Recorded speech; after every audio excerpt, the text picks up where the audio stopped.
Margaret stopped her inhaler on a Tuesday.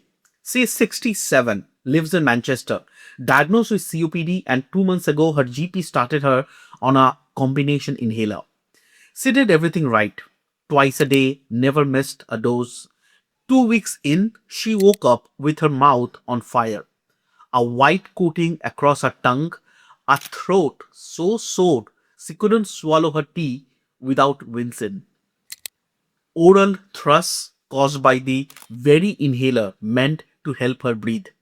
So she did what made sense. She stopped it. And within 4 days, her breathing had deteriorated so badly she ended up in A&E. Sitting in a corridor thinking she had to choose between breathing and eating without pain. Now hold that thought because 200 miles away, there is a man on the exact same inhaler at the exact same dose for the same disease who has never had a single side effect. No oral thrust, no hoarse voice, nothing. Same drug, same body part, completely different outcome. That is not luck. It comes down to three specific measurable mechanisms, and the third one is written into your DNA before you ever touched an inhaler. Stay with me because by the end of this, you will understand your inhaler better than most patients learn in a lifetime of appointments. I am Dr. Suman Paul, an NHS consultant respiratory physician and a principal investigator in COPD clinical trials with a private practice in Manchester and Liverpool. Quick disclaimer, I'm a doctor, but I'm not your doctor. This video is education only. If you are struggling to breathe at rest right now, call 999 and do something for me now. Drop a comment telling me which side effect made you or someone you love consider stopping an inhaler. Type thrush, voice, tremor, or dry mouth. The mechanism behind each one is completely different. The first reason is the one you can change this week. When you fire a meteor dose inhaler, the aerosol leaves the canister at roughly 60 miles per hour, aimed straight at the back of your throat. Only 10 to 20% of it actually reaches your lungs. The other 80 to 90% slams into the back of your mouth and sits there, active, potent, doing exactly what it was designed to do, in completely the wrong place. Particle size decides everything. Large particles carry too much momentum to make the bend into your airways, so they hit your throat like gravel against a wall. Small particles float in on the air stream and reach your lungs. This is why the spacer, the plastic chamber, is not an optional accessory. It is physics solution. It slows the cloud down so the large particles fall out before they ever reach your mouth. Correct spacer use can cut throat deposition by up to 80%. Margaret never used one. Nobody showed her. That's not her failure. It's a failure of a system that handed her an inhaler and sent her home. But here is the thing, even with perfect technique, even with a spacer used every single time, some people still get thrush and some never will. And the reason for that is happening somewhere most patients would never think to look. Your oral cavity is a living environment, and the fungus that causes thrush, candida, does not grow equally in everyone. Three things decide whether your mouth is low risk or high risk. First, your saliva. It's not just water.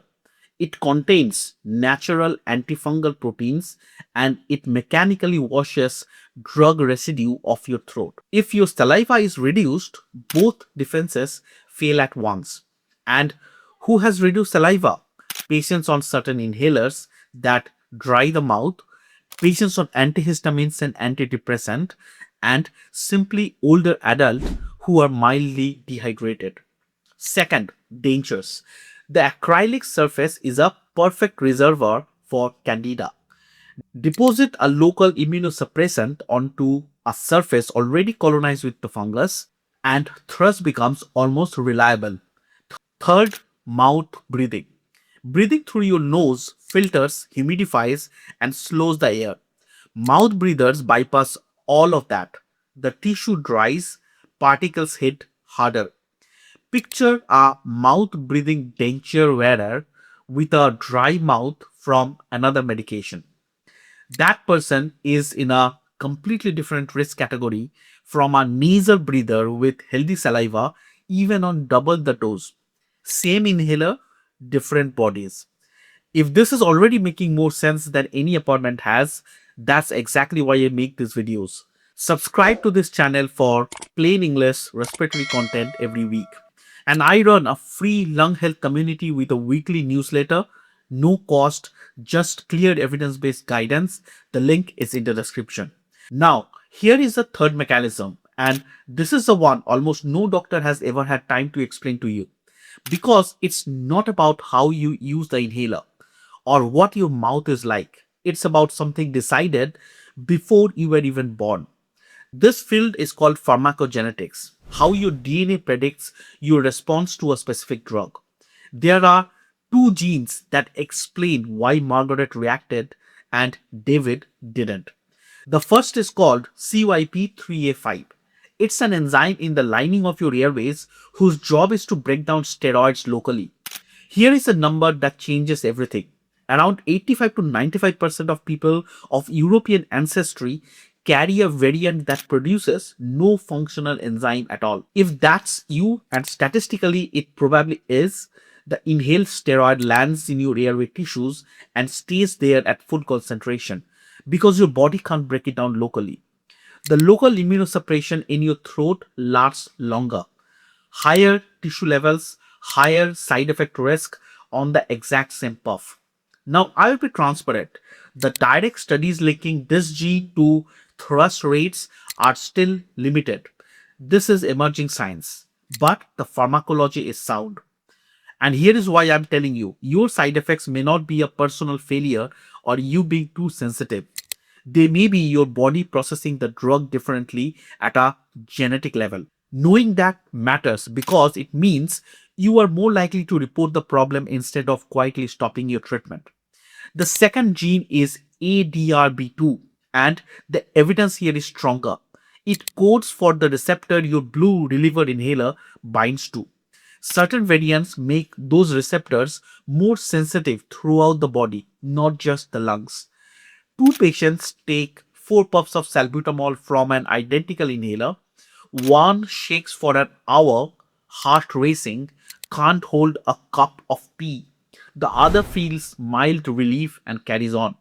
That difference isn't weakness, it's a measurable genetic difference in how their receptors respond to the same molecule. So we have got physics, ecosystem, and genetics. But there is one more fact that ties this together. And it's the one that matters most for anyone who's ever thought about quietly stopping their inhaler. Remember the man on the identical inhaler with no side effect? That's David, 72 in Liverpool. Same COPD group as Margaret, same drug, same dose, 3 years on it, nothing. Why? Mechanism 1. He uses a spacer and his technique is right. Mechanism 2. He breathes through his nose, has his own teeth, drinks water throughout the day.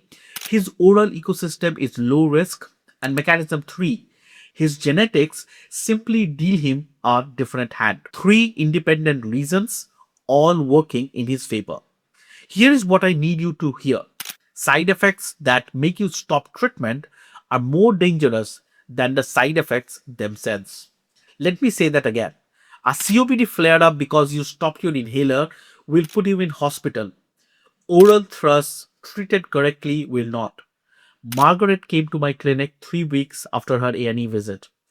We corrected two coordination error in her technique, prescribed a spacer, taught her to rinse, gargle, and spit after every dose, and explained why her body reacted the way David's did it.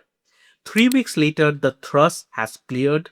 Her voice, which she thought was gone for good, came back, and she was still taking her inhaler. She didn't need a different drug. She needed to understand her own body and fix the delivery, not abandon the treatment. So, what do you actually do with all this? Here is your plan, ranked by how much evidence sits behind each step. 1. If you use a steroid inhaler and you don't have a spacer, this is your single highest impact move. Ask your GP or respiratory nurse this week.